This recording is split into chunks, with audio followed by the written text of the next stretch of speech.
Hello students, तो right now मैं discuss कर रहा हूँ revision 11th physics. Chapter name है अपना ऑसिलेशन है और इसमें जेई नीट 11th फिजिक्स हम लोग डिस्कस करेंगे।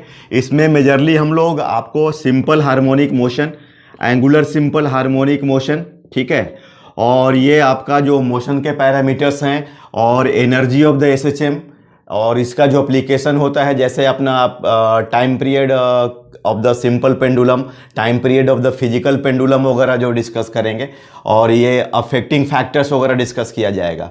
और ये जो अपना वेव मोशन है इसका ये बेस्ट टॉपिक है और इसमें साउंड वेव भी वेव मोशन में काफ़ी इंपॉर्टेंट स्कोरिंग टॉपिक है जो अभी प्रेजेंटली आपका जेई और नीट के जो एग्जाम्स आ रहे हैं, राइट। तो बेसिकली हम लोग इसमें सिंपल हार्मोनिक मोशन या ऑसिलेशन, ठीक है, तो ये डिस्कशन करने वाली बात क्या है कि ऑसिलेशन तो आप लोग समझ रहे हैं, to and fro motion about the mean position, ठीक है।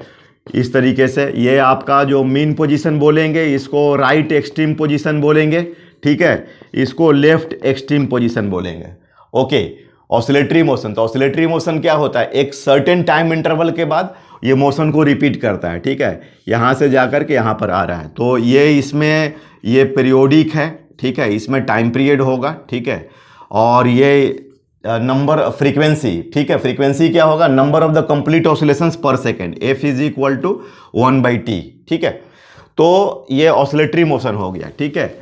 और पीरियोडिक मोशन मतलब कि जो आपका सर्टेन टाइम के बाद आपका वो रिपीट हो, और ऑसिलेटरी मोशन का मतलब कि motion to and fro motion about the mean position, to and fro motion about the mean position, right. और इसमें पीरियोडिक मोशन का बात करें तो सर्टेन टाइम इंटरवल के बाद रिपीट होता है। और आप समझो कि every periodic motion, sorry oscillatory motion, ये ऑसिलेटरी मोशन हुआ तो ये आपको पीरियोडिक होगा, ठीक है। हाँ, ऐसा कोई नेसेसिटी नहीं है कि आपको पीरियोडिक मोशन ऑसिलेटरी होगा ही, periodic motion is not necessarily oscillatory, right, but हाँ every oscillatory motion is the periodic, मतलब periodic means it has the time period, it has the frequency, alright. बात करता हूं मैं आपको सिंपल हार्मोनिक मोशन का। सिंपल हार्मोनिक मोशन क्या है, ठीक है, जिस तरह से आपने प्रीवियस चैप्टर्स में मोशंस के बारे में डिस्कस किया, straight line motion, projectile motion, rotational motion, motion of the centre of mass, rigid body system motion. तो ये सिंपल हार्मोनिक मोशन क्या है, सिंपल हार्मोनिक मोशन देखा जाए तो एक तरह का ऑसिलेटरी मोशन है, टू एंड फ्रो मोशन। इसमें पाथ जो होता है ना, स्ट्रेट लाइन होता है, ठीक है, ये ध्यान देना है। और अगर एएसएचएम की बात करें एंगुलर सिंपल हार्मोनिक मोशन का, तो इसमें जो पाथ होने वाला, इसमें आपका कर्व होने वाला है, राइट। इसमें पाथ कैसा होगा बोलो, स्ट्रेट लाइन होगा, पाथ इसमें स्ट्रेट लाइन होगा। To and fro motion, to and fro motion about the mean position होगा, ठीक है, अबाउट मीन पोजीशन होगा, राइट। और ध्यान देना इसमें जो एक्सेलरेशन जो होता है वो कांस्टेंट नहीं होता है, ठीक है, एक्सेलरेशन कांस्टेंट नहीं होता है और हमेशा ये डिस्प्लेसमेंट का अपोजिट होता है। अगर मान लो कि पार्टिकल इधर जा रहा है, अगर एसएचएम में है, तो ये अगर डिस्प्लेसमेंट राइट साइड हो रहा है तो एक्सेलरेशन किधर होगा, इसका अपोजिट होगा। अगर तुम्हारा डिस्प्लेसमेंट इधर हो रहा है तो एक्सेलरेशन इधर होगा, ठीक है। और मान के चलो ऐसा तुम समझो, अगर तुम ऐसा लेते हो, जैसे मान लो डिस्प्लेसमेंट तुम्हारा कहाँ हो रहा है, ऊपर, तो एक्सेलरेशन कहाँ होगा, नीचे। अगर डिस्प्लेसमेंट नीचे हो रहा है तो एक्सेलरेशन कहाँ पर होगा, ऊपर की तरफ होगा। मतलब ये तुम्हारा मीन पोजीशन है, ठीक है। मतलब इसमें जो ए जो होता है ना, डायरेक्टली प्रोपोर्शनल टू -x, मतलब माइनस का साइन का मतलब क्या हुआ कि वेक्टर ए और एक्स दोनों एक दूसरे का अपोजिट होता है। Acceleration is always directed towards the mean position और इसका -ω² x, ओमेगा को हम लोग क्या बोलेंगे, angular frequency of the SHM, right, angular frequency of the SHM. और ये t इज इक्वल टू 2π/ω, ठीक है। मतलब अगर मैग्नीट्यूड वाइज देखो तो a/x इज इक्वल टू ω², या omega is equal to √a/x and t is equal to 2π/ω, तो 2π√x/a, ठीक है। मतलब इसका आप चाहो तो मॉड भी ऐसा लिख सकते हो, ऑलराइट। तो ये तुम्हारा कॉन्सेप्ट है सिंपल हार्मोनिक मोशन का। पाथ उसमें कैसा होना चाहिए बताओ, स्ट्रेट लाइन होना चाहिए and to and fro motion है। फिर ध्यान दो कि ये इस तरह का सिंपल हार्मोनिक मोशन, जैसे मान लो तुम देखो इसमें अगर स्प्रिंग लगाते हो और ये, तो ये अगर इसको कंप्रेस करो स्लाइटली और छोड़ दो तो ये ऑसिलेट करेगा, ठीक है। तो ये आपका सिंपल हार्मोनिक मोशन हो गया। और भी ये देख लेते हैं, जैसे कि ये मान लो कि कोई लिक्विड है और इसमें कोई ब्लॉक आपका फ्लोट कर रहा है और इसको हल्का सा डिप्रेस करके छोड़ोगे तो यहाँ पर भी आपको ये क्या बोलते हैं ऑसिलेट करेगा। जैसे ये कोई यूट्यूब इस तरीके का ले लो आप, इसमें लिक्विड ये ले लो और इसको अभी कंप्रेस करोगे तो ये भी आपका और इसका जो होगा ऑसिलेशन, ठीक है। तो इस तरह से ये आपका वर्टिकल स्प्रिंग ये भी ऑसिलेट करेगा, ठीक है।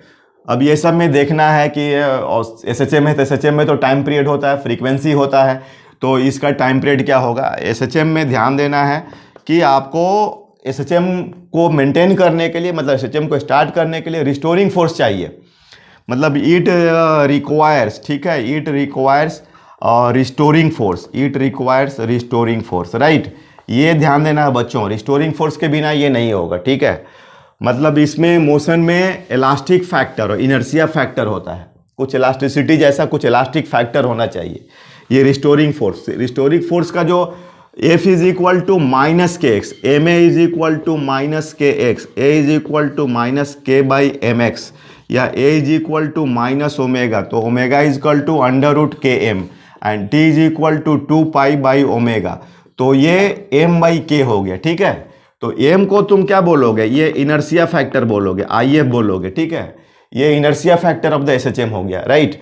और उसके बाद इसमें जो के होगा वो इलास्टिक फैक्टर होगा, एसएचएम का इलास्टिक फैक्टर होगा, मतलब टाइम पीरियड जो इक्वल टू 2 पाई, ठीक है। और ये एम जो हो गया इनर्शिया फैक्टर और ये हो गया आपका इलास्टिक फैक्टर। तो ये कोई भी एसएचएम में तुमको क्या देखना है, इनर्शिया फैक्टर कितना है, इलास्टिक फैक्टर कितना है, ठीक है। ये सब चीज़ों को समझना है तुम्हें। और इसमें जो सॉल्विंग वगैरह है, न्यूमेरिकल्स वगैरह है, वो सब पर भी ध्यान देना है। और आपको मतलब जब भी आप चैप्टर्स पढ़ते हैं तो चैप्टर्स में आपको इस तरीके से इन्वॉल्व होना है और धीरे धीरे क्वेश्चंस अराइज करने हैं।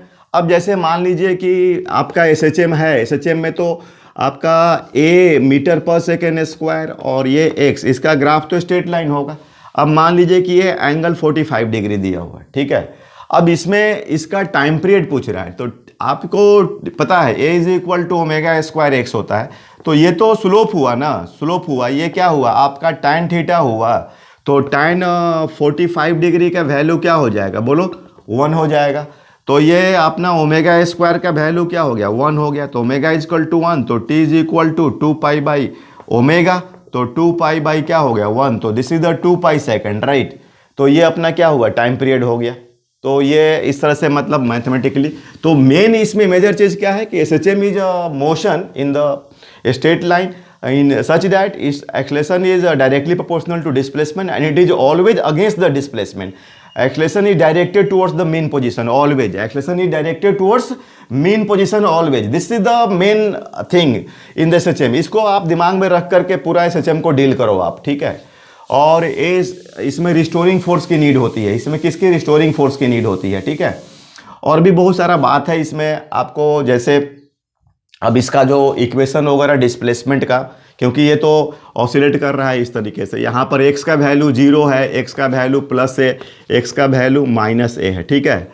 अब चूंकि ये ऑसिलेटरी है तो इसमें सिम हार्मोनिक का मतलब क्या होता है, साइन थीटा कॉस थीटा। ये जो मोशन में आपको इसका जनरल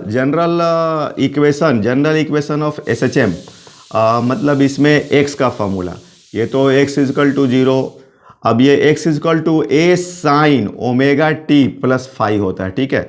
ये ध्यान देना है, फाई को हम लोग क्या बोलते हैं, इनिशियल फेज बोलते हैं, क्या बोलते हैं, इनिशियल फेज, ठीक है बच्चों।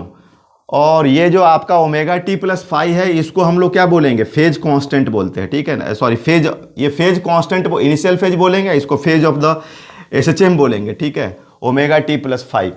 तो अब ये देखिए इसका मतलब क्या हुआ, ये एक तो फ्रीक्वेंसी हो गया आपका, amplitude maximum displacement from the mean position हो गया, ओमेगा फ्रीक्वेंसी हो गया, omega is equal to 2 pi by t हुआ, ठीक है।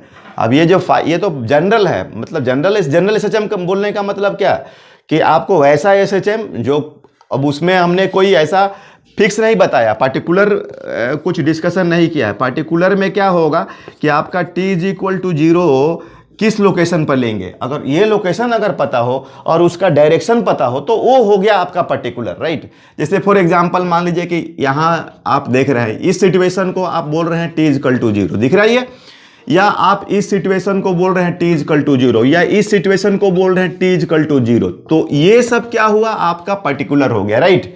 ये सब क्या हो गया, आपका पर्टिकुलर हो गया। तो इस केस में आपका फाई का वैल्यू कुछ अलग अलग सब होंगे, तो जाकर के पर्टिकुलर होगा। माने फाई क्या है, एक तरह का एंगल है, ये 0 भी हो सकता है, ये π/2 भी हो सकता है, π/4 भी हो सकता है, -π/2 हो सकता है। ये डिपेंड करता है कि आप उसको कहाँ से, किस लोकेशन पर t इक्वल टू 0 ले रहे हो, और उस समय वो पार्टिकल कहाँ पर जा रहा है, वो that is a particular SHM, okay. तो अब इसमें तुमको फाई का वैल्यू डिस्कशन करना होगा, कैसे निकालोगे, अब वो डिपेंड करता है। देखो x is equal to a sine omega t plus phi, ठीक है। अब मान लो कि ऐसा तुम इसको ले रहे हो, तो ये t 0 है तुम्हारा, यहाँ पर बोलो x 0 है, तो आप इसमें 0 is equal to a sine omega into 0 plus क्या करोगे, फाई करोगे, तो 0 is equal to sine phi, तो बोलो फाई कितना हो गया, 0 हो गया, ठीक है। तो इस केस में तुम्हारा रिक्वायर्ड इक्वेशन जो होगा x is equal to a sine omega t होगा। तो इक्वेशन जब लिख रहे हो ना, तो तुमको उसका जो पर्टिकुलर वैल्यू है, उसका मोशन का इनिशियल इंफॉर्मेशन है, वो बिल्कुल जानना जरूरी है, तभी जा करके, क्योंकि ये अभी तक जो हम लोग मोशन डिस्कस कर रहे थे, तो उसमें ये इस बात पर थोड़ा सा हम लोग डिस्कशन नहीं करते थे, क्योंकि उसमें फेज वगैरह का कोई मतलब नहीं था। लेकिन अभी यहाँ पर बहुत ये रिक्वायर्ड है डियर स्टूडेंट्स। तो अभी आप जैसे कि मान लीजिए कि आप यहाँ से लेते हैं, आप सपोज डैट ये आपको अच्छा, ये x is equal to a sine omega t plus phi, general में बात कर रहे हैं, general equation. v is equal to a omega cos omega t plus phi, a is equal to minus omega square a sine omega t plus phi, ठीक है।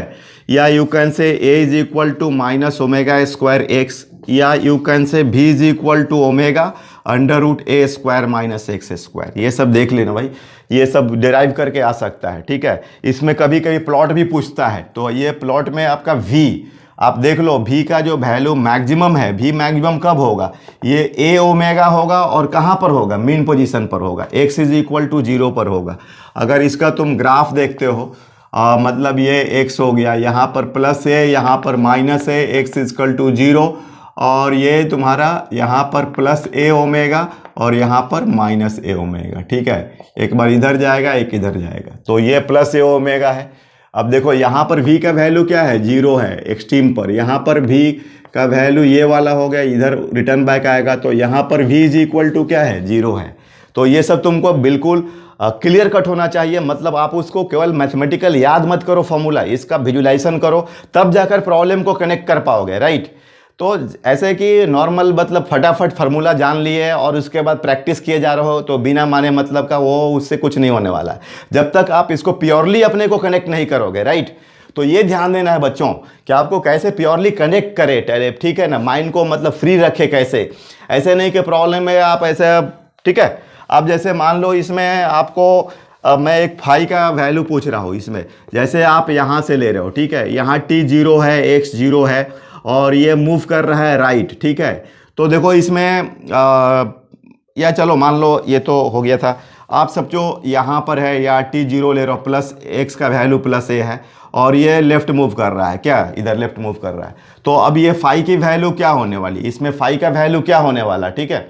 तो अभी क्या है कि अभी इसमें तुम ऐसा कर लो जो कि x is equal to a sine omega t plus phi, तो t तो 0 हो गया, ये x क्या हो गया, a हो गया, तो ये a कैंसिल होगा, तो 1 is equal to sine phi, तो फाई इज इक्वल टू π/2, ठीक है।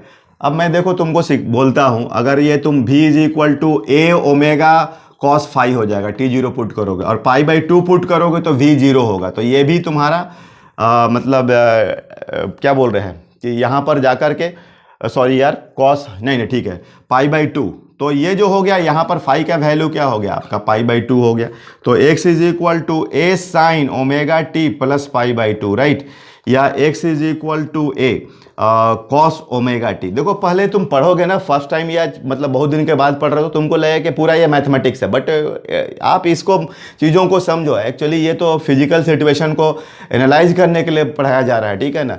ये है तो एक्चुअली फिजिक्स, मतलब एक तरह का ये मोशन है जिसमें आपका एक्सेलेरेशन कांस्टेंट नहीं होता है। यूनिफॉर्म स्ट्रेट लाइन मोशन में एक्सेलेरेशन क्या होता है, कांस्टेंट होता है। तो इस तरीके से हम लोग different different particular situation SHM में। दूसरा बात है कि जैसे कि अब मान लीजिए कि टाइम पीरियड की बात कर रहे हैं, x is equal to 0, x is equal to plus a, x is equal to minus a, ऐसे जा रहे हो। यहाँ पर टाइम क्या है, 0 है। यहाँ पर टाइम होगा t/4, यहाँ तक आने में ऐसे t/2, फिर इधर जा रहे हो, यहाँ पर आपका 3t/4 और फिर फाइनली ये t। हाँ, लेकिन अब मान लो कि तुमको यहाँ पर पूछ दिया गया कि a/2 जाने में कितना टाइम लगा, तो तुम ऐसा नहीं कि t/4 और आंसर एक्सपेक्टेड आंसर अब t/8 बोल दिया। वो तभी होगा जब आपका डिस्प्लेसमेंट जो है आपका डायरेक्टली प्रोपोर्शनल टू टाइम होगा। लेकिन अपन x इज इक्वल टू क्या होता है, a sin omega t plus phi होता है। तो ऐसे नहीं निकलेगा, आपको ऐसे डायरेक्टली प्रोपोर्शनल टू ऐसा कंपेयर नहीं करेंगे। तो फिर आपको जैसे कोई v is equal to u plus a t, x is equal to t plus half, उसमें वैल्यू पुट करके देखेंगे। जैसे कि मान लीजिए कि हमारा फाई 0 लेते हैं, ठीक है, तो x is equal to a sine omega t, ठीक है, या x is equal to a sine 2π/t into t, right, और a/2 is equal to a sine 2π/t into t. तो ये साइन π/6 होने वाला है, ये sine 2π t into t, right. तो π/6 is equal to 2π/t into t, तो ये अपना पाई गया। तो t इज इक्वल टू आपका small t is equal to t/12, ठीक है।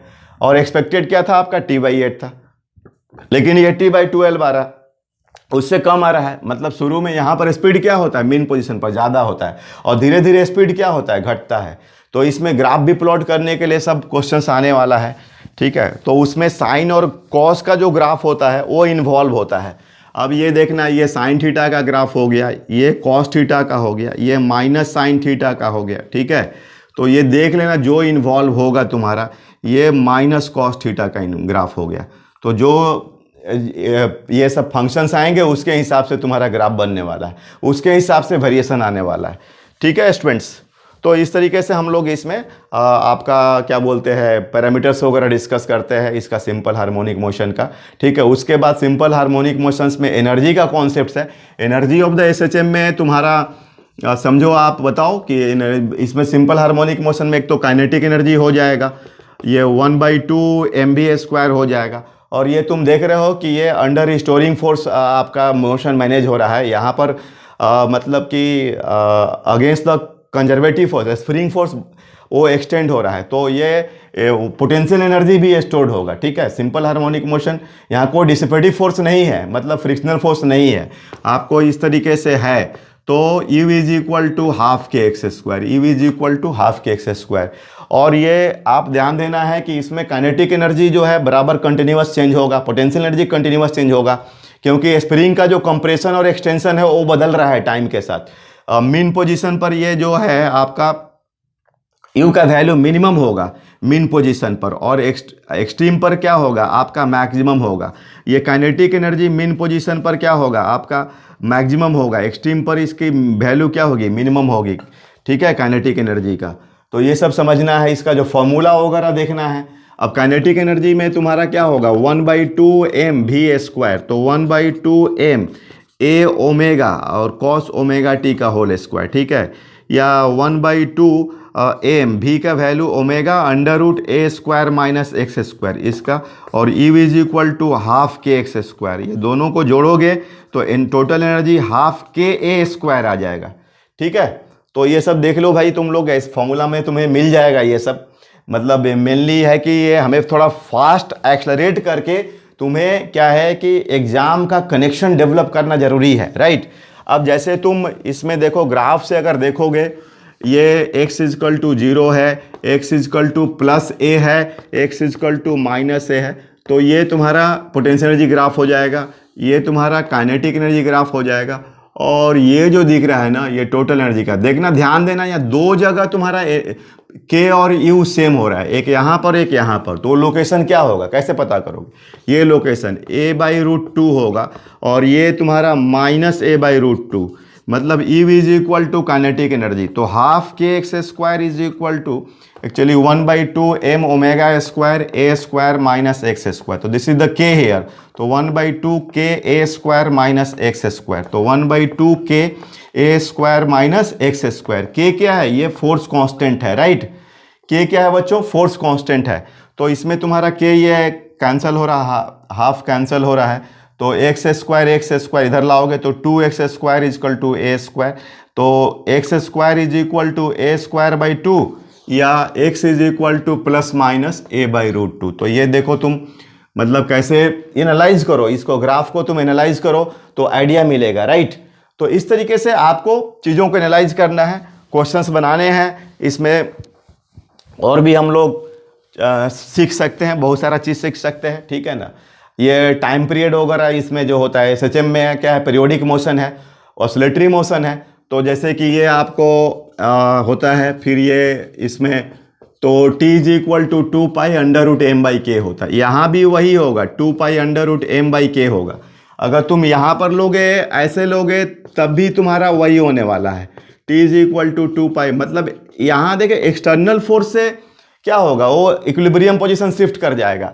यहाँ पर नॉर्मल है, तो ये तो स्प्रिंग इज नेचुरल है यार, इनिशियली नेचुरल है, ये थोड़ा एक्सटेंडेड है। तो टाइम पीरियड आपका वो एक्सटर्नल फोर्स से अफेक्टेड नहीं होता है, आपको इसमें सिर्फ इक्विलिब्रियम पोजीशन शिफ्ट करता है, ठीक है ना। इक्विलिब्रियम लोकेशन जो होगा वो आपका टाइम पीरियड, तो वो आपका इनर्शिया फैक्टर और इलास्टिक फैक्टर पर डिपेंड करता है, राइट। तो ये सब ध्यान देना है डियर स्टूडेंट्स। अब यहाँ इसमें आपको जैसे कि मान लो कि ये तुम लिफ्ट में लेते हो, अब ये लिफ्ट में एक्सेलरेट कर रहा है और ये इससे कोई अंतर नहीं पड़ेगा टाइम पीरियड में, ये t is equal to 2 pi under root m by k होगा। इसका जो इनर्शिया फैक्टर, इलास्टिक फैक्टर, जो मटेरियल सेंस है वो तो वही रहेगा, वो चेंज नहीं करेगा। लेकिन अब पेंडुलम में होता है, ये इसको ASHM बोलते हैं, इसको नेक्स्ट टॉपिक में डिटेल्स में डिस्कस करूँगा। ये t is equal to 2 pi under root l by g effective होता है। और ध्यान देना, जी इफेक्टिव वेक्टोरियल डिफरेंस होता है, g माइनस ए मतलब डायरेक्शनल डिफरेंस होता है। अगर दोनों सेम डायरेक्शन में होगा तो नॉर्मल डिफरेंस g माइनस, जैसे लिफ्ट भी एक्सलेट कर रहा है नीचे तो ये g माइनस ए होगा। अगर तुम्हारा लिफ्ट ऊपर एक्सलेट कर रहा है तो यहाँ पर तुम्हारा डायरेक्शनल डिफरेंस ऐड हो जाएगा, g प्लस ए हो जाएगा। तो टाइम पीरियड क्या हो जाएगा, 2 pi under root l upon g plus a हो जाएगा। और मान लो ये कार में तुम एक्सलेट कर रहे हो इधर, तो ये t is equal to 2 pi under root l by g square plus a square, उसका पावर 1/2 होने वाला है। तो ये सब तुम देख लो एक बार, आप इसमें सब जैसे फिजिकल पेंडुलम, टॉर्सनल पेंडुलम और ASHM, और उसके बाद कुछ superposition of the SHM, 2 SHM का कॉम्बिनेशन, तो वो सब हम लोग डिस्कस करने वाले हैं नेक्स्ट। मतलब एक और भी मैं इस पर चैप्टर्स ये क्लिप लूँगा आपको, ठीक है। और आज के डेट में जितना जो मैंने पढ़ाया है उसको आप उसमें न्यूमेरिकल्स वगैरह आप सॉल्व करो, तो कल हम लोग और प्रॉब्लम सॉल्विंग भी ज़्यादा से ज़्यादा करेंगे। Okay, thank you.